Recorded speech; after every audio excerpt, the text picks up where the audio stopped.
Bonjour à tous, je suis ravie de vous accueillir aujourd'hui au Jardin de Biodiversité pour parler semis.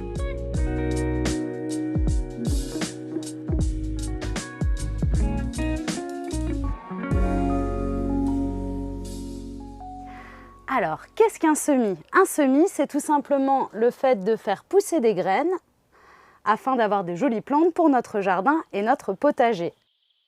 De quoi avons-nous besoin? Nous allons avoir besoin de terreau, plutôt un terreau horticole si possible, utilisable en agriculture biologique. C'est quand même dommage de jardiner chez soi et de ramener des pesticides à la maison. Une terrine pour semer. La terrine, ça peut également être des petits godets si c'est ce que vous avez à la maison. Ça peut même être des pots de yaourt, des pots de crème. Dans ce cas-là, pensez à faire un petit trou en dessous.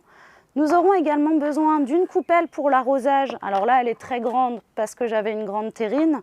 Mais chez vous, ça peut également être une assiette, un plat. Nous aurons également besoin d'un tamis. Je vous expliquerai pourquoi après. Là, c'est un tamis de jardinage, mais ça peut être une petite passoire à la maison. Le tamis de sable des enfants, ça fera parfaitement l'affaire.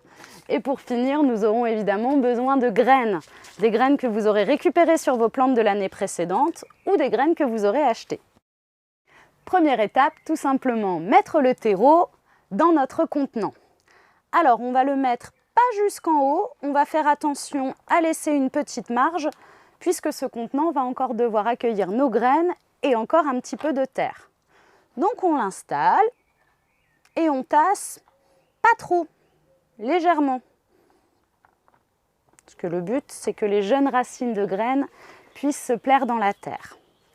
Ensuite, vient la fameuse étape des graines. Alors, si vous avez de la place, vous allez pouvoir les séparer à 4-5 cm les unes des autres, tout simplement pour faciliter le rempotage. Aujourd'hui, nous allons voir ça avec des graines de tomates et de basilic. Sachez que c'est une méthode qui marche de la même manière pour à peu près toutes les graines que vous allez pouvoir utiliser.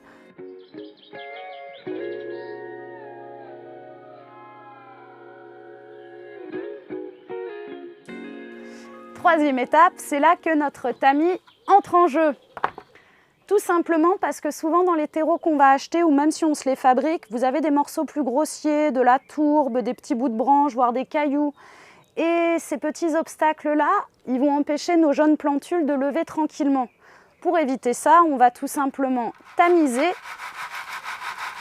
afin que seule la terre fine vienne recouvrir nos petites graines.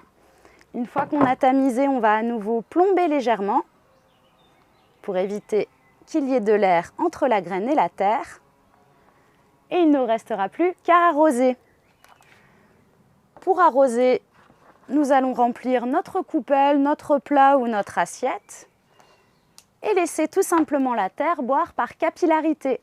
Au bout d'une demi-heure, 3/4 d'heure, on pourra enlever le surplus qui restera, la terre aura déjà bu de toute son soûle et les graines seront bien irriguées sans avoir été dérangées par un arrosage au-dessus qui aurait pu mettre un petit peu le bazar dans toutes nos petites graines, ce qui n'est pas ce que nous cherchons.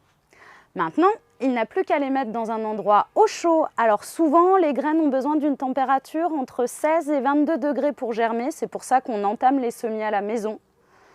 Et au bout de 2 à 3 semaines, on va pouvoir les rempoter. Récapitulons toutes nos étapes. Nous avons d'abord mis la terre, on a ensuite ajouté les graines, nous avons tamisé, tassé légèrement, arrosé et mis au chaud. Et nous n'avons surtout pas oublié de marquer nos semis. C'est surtout important de noter la date et la variété parce que rien ne ressemble plus à un pied de tomate qu'un autre pied de tomate tant que les fruits n'ont pas été différenciés. Et la date, elle va vous permettre de vérifier si vos semis n'ont pas levé au bout d'une quinzaine de jours. C'est que les graines étaient sûrement trop vieilles et qu'il faut recommencer. Donc là, on a semé. La prochaine étape sera le rempotage d'ici 15 jours.